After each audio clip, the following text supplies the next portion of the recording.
সুপ্রিয় দর্শকবৃন্দ, আসসালামু আলাইকুম। কেমন আছেন আপনারা? আশা করি আল্লাহর রহমতে ভালো আছেন। যদি চ্যানেলটি ভালো লাগে অবশ্যই চ্যানেলটি সাবস্ক্রাইব করুন। পাশে থাকবেন প্রতিদিনের মতো। আজকে এক আপু আমার চ্যানেল হাজির করেছে। মিডিয়া কি কারণে আসছে সেটা আপনাদের শোনাবো। আসসালামু আলাইকুম আপু। ওয়ালাইকুম সালাম। আপু ভালো আছেন? আলহামদুলিল্লাহ ভালো আছি। আপুর কি বিয়ে শাদী হয়েছে? হ্যাঁ। আচ্ছা, স্বামী কই? স্বামী মারা গেছে। স্বামী মারা গেছে। কতদিন ধরে স্বামী ছাড়া আপনি? 2 বছর। 2 বছর ধরে স্বামী ছাড়া। এখন কি সংসার করতে চাচ্ছেন আবার? চাচ্ছি তো। ছেলে যে বয়সী হোক কোনো সমস্যা হবে না তো? না, সমস্যা নাই। অনেকের বউ মারা গেছে, বউ চলে গেছে, এরা যদি আপনাকে ভালোবেসে গড়ে তুলতে চায়? এরা যদি আরো ভালোবাসা ঘরে তুলতে চায় তা আমার জন্য আরো ভালো। আপনার জন্য আরো ভালো। ছেলে মেয়ে আছে আপনার আগের ঘরে? হ্যাঁ, আমার ছেলে আছে।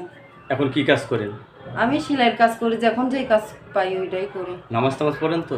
হ্যাঁ, আল্লাহর রহমতে করি। আচ্ছা, প্রবাসী ভাইদের কেমন লাগে যারা বিদেশ সফর করে? তারা বিয়ে তো করবে, আপনাকে যদি বিয়ে করতে চায়? প্রবাসী দেশি সব ভাইরাই ভালো লাগে যদি এখন সুন্দর একটা মন নিয়ে, যদি একটা অনেক অসহায় মেয়ের পাশে দাঁড়ায় দায়িত্ব নিয়ে, একটা ছেলের দায়িত্ব নিয়ে বিয়ে শাদী করতে চায়, আপনি রাজি তাহলে আছেন? অবশ্যই বিয়ে করবো। দর্শক, আপুর কথাগুলো শুনলাম। আপু কিন্তু অত্যন্ত সরসোজা মানুষ। আপুর জীবন সঙ্গী চাচ্ছে। আপুর আগে সংসার ছাড়াছাড়ি হয়েছে তো, ডিভোর্স হয়েছে তো? মারা গেলে ডিভোর্স দিয়ে ও, আপনার স্বামী মারা গেছে না?